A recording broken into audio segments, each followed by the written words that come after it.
Hi friends, DD educational point में आपका स्वागत है। आज हम जानेंगे श्वसन और श्वसन तंत्र के बारे में। तो सबसे पहले हम जानते हैं श्वसन की परिभाषा यानी श्वसन क्या है। तो वातावरण की ऑक्सीजन युक्त वायु को ग्रहण करके उसे फेफड़ों से रक्त में पहुंचाना तथा रक्त से ऑक्सीजन युक्त वायु को कोशिका में पहुंचाकर खाद्य पदार्थों का ऑक्सीकरण करके उसे ऊर्जा में परिवर्तित करना तथा CO2 युक्त वायु को फेफड़ों से बाहर निकालना ही श्वसन कहलाता है। तो श्वसन क्यों जरूरी है, यानी श्वसन की आवश्यकता क्या है। तो हमारी कोशिकाओं में उपस्थित खाद्य पदार्थों का श्वसन के बिना ऑक्सीकरण नहीं होता है और ऑक्सीकरण नहीं होगा तो हमें ऊर्जा नहीं मिलेगी। इसलिए हमारे शरीर में मतलब ऊर्जा का स्रोत ही श्वसन है। श्वसन के बिना हमारे शरीर में ऊर्जा नहीं बन सकती है। तो श्वसन की आवश्यकता यानी कोशिकाओं में उपस्थित खाद्य पदार्थों का ऑक्सीकरण करके ऊर्जा बनाना ही श्वसन है। तो अब हम जानेंगे श्वसन का फॉर्मूला यानी श्वसन का सूत्र यानी शॉर्ट ट्रिक में श्वसन को कैसे लिखते हैं। तो C6H12O6 यानी खाद्य पदार्थ यानी ग्लूकोज और प्लस O2 यानी ऑक्सीजन। श्वसन एंजाइम एटीपेज और की उपस्थिति में CO2 H2O और ATP यानी ऊर्जा के रूप में परिवर्तित होना ही श्वसन कहलाता है। तो अब हम जानेंगे श्वसन के प्रकार यानी श्वसन कितने प्रकार का होता है। मुख्यतः श्वसन दो प्रकार का होता है, पहला बाह्य श्वसन और दूसरा आंतरिक श्वसन। पहला बाह्य श्वसन, दूसरा आंतरिक श्वसन। तो दोस्तों अब हम जानेंगे श्वसन तंत्र के भाग यानी श्वसन तंत्र के भाग। तो श्वसन तंत्र के मुख्यतः 9 भाग होते हैं मेनली। पहला नासा छिद्र, दूसरा नासा गुहा, तीसरा नासा ग्रसनी, चौथा कंठ, पांचवा श्वास नली और छठा फेफड़े, सातवां श्वसनी, आठवां श्वसनिका और कुपिका, नौवां। तो अब हम इन 9 पार्ट को अलग अलग और विस्तार से जानेंगे। तो आते हैं पहले पॉइंट नासा छिद्र पर। तो नासा छिद्र 2 अंडाकार छिद्र होते हैं जिससे ऑक्सीजन युक्त वायु हमारे बॉडी में प्रवेश करती है, ठीक है।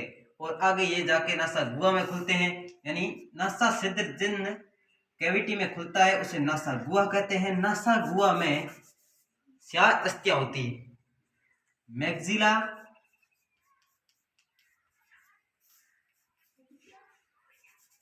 नंबर 1 मैक्सिला, नंबर 2 प्रीमैक्सिला,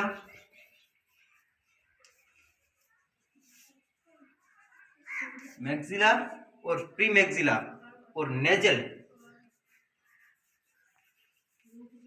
तीसरी है नेजल और चौथी है इथेनॉइड।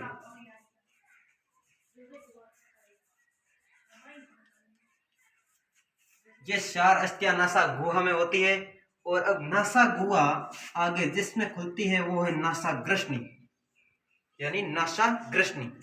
ग्रसनी पाचन तंत्र और श्वसन तंत्र दोनों का उभय भाग है। इसमें 2 छिद्र होते हैं, पहला है जो आगे कंठ में जाके खुलता है और दूसरा है जो पाचन में काम आता है यानी एपिग्लोटिस जो कंठ वाला। तो कंठ में वाक रज्जु होते हैं जो कंपायमानित होते हैं जिससे ध्वनि उत्पन्न होती है। और कंठ में कुल 9 अस्थियां होती है यानी 100 प्रकार की 9 अस्थियां। तो पहली है उसमें थायराइड जो संख्या में 2 होती है, दूसरी है एपिग्लोटिस जो संख्या में 1 होती है, तीसरी है क्रिकॉइड जो संख्या में 2 होती है और चौथी है क्यूनिफॉर्म जो संख्या में 1 होती है और 5वीं है कॉर्निक्यूलेट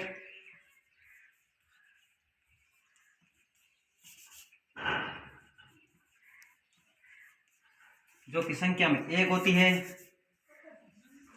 और 6ठी है हमारी एरेक्नॉइड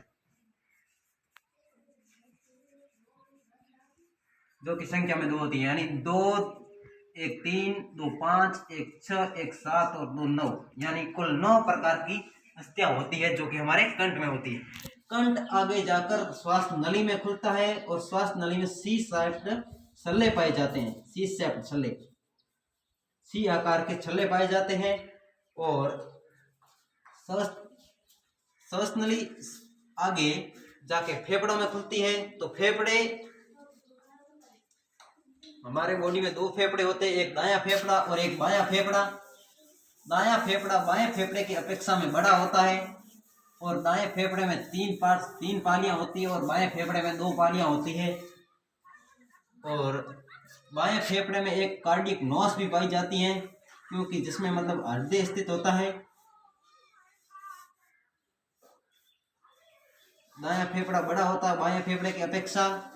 और फेफड़ों में आगे श्वास नली जिसमें विभाजित होती है वो होती है श्वसनी, और श्वसनी आगे विभाजित होती है वो होती है श्वसनिका, और श्वसनिका आगे जाके कुपिकाओं में खुलती है। बड़ी बड़ी। अब हम जानेंगे श्वसन तंत्र की संरचना। तो श्वसन तंत्र में ये हमारा होता है कंठ सबसे ऊपर, जिसमें वात रज्जु उपस्थित होते हैं, जिसमें कंपाइन मार्ग और ध्वनि उत्पन्न होती है। ये है श्वास नली हमारी, जिसमें शीर्ष के शल्य भी उपस्थित होते हैं। श्वास नली आगे फेफड़ों में आती है और श्वसनिका में विभाजित होती है।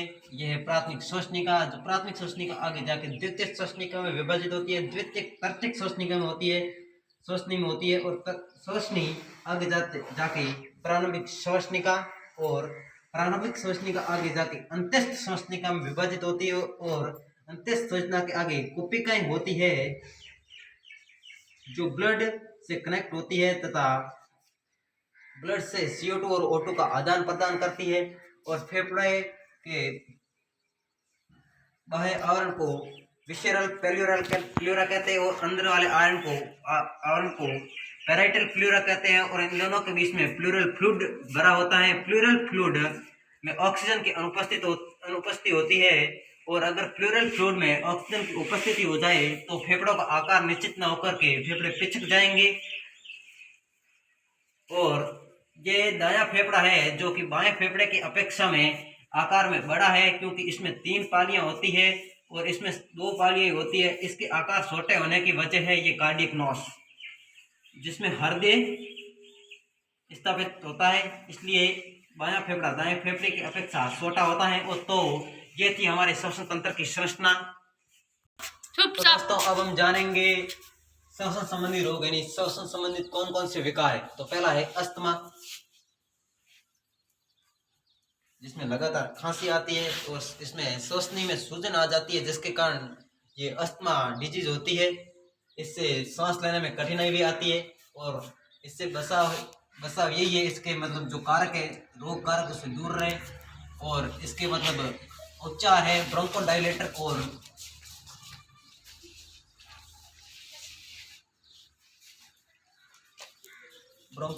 और एंटीबायोटिक, जिससे इससे निजात पाया जा सकता है। दूसरा है श्वसनी शोथ, जिसमें श्वसनी में मतलब स्वेलिंग आ जाती है, जिसमें श्वास लेने में कठिनाई आती है। और इसका मतलब कारण है अधिक धूम्रपान, जिससे हमें मतलब हरा और पीला कफ आने लगता है। इसका भी उपचार यही है ब्रोंकोडायलेटर और एंटीबायोटिक। तीसरा है वात स्फीति। इस डिजीज में कुपिकाओं की जो मतलब भित्ति होती है वो नष्ट हो जाती है और सांस लेने में दिक्कत आती है। इसका भी उपचार तो मतलब ये उपचार में सभी में सेम है। एक इस निमोनिया का छोड़कर ब्रोंकोडायलेटर और एंटीबायोटिक आगे आता है निमोनिया, जो कि स्ट्रेप्टोकोकस निमोनिया के कारण होता है। इसमें मतलब सांस लेने में दिक्कत आती है और फेफड़ों में संक्रमण हो जाता है और स्वेलिंग आ जाती है। कुपिकाओं में कुपिकाएं हैं जो श्वेताणु से भर जाती है। और अब फेफड़ों का कैंसर ये अत्यधिक धूम्रपान से होता है, जिसमें मतलब फेफड़ों की जो भित्ति होती है वो नष्ट हो जाती है। और आगे सट्टा सिलिकोसिस, जो कि सिलिकोसिस मतलब वायु प्रदूषण के कारण होता है, जिसमें मतलब ये ज़्यादातर पत्थर के खानों में काम करने वाले दिहाड़ी मजदूरों में होता है, जो कि मतलब महीन पत्थर के जो पाउडर होता है वो मतलब फेफड़ों में जाके जम जाता है, जिससे सिलिकोसिस हो जाता है। तो दोस्तों ये थी हमारी आज की क्लास, जिसमें आपने ये सब कुछ श्वसन के बारे में देखा तो हमारे चैनल को सब्सक्राइब करो, वीडियो को लाइक करो और कमेंट में हमें ये भी बताओ और अपने सुझाव भी भेजो ताकि हम अगली बार इससे भी बेहतर वीडियो बनाएं। Thank you.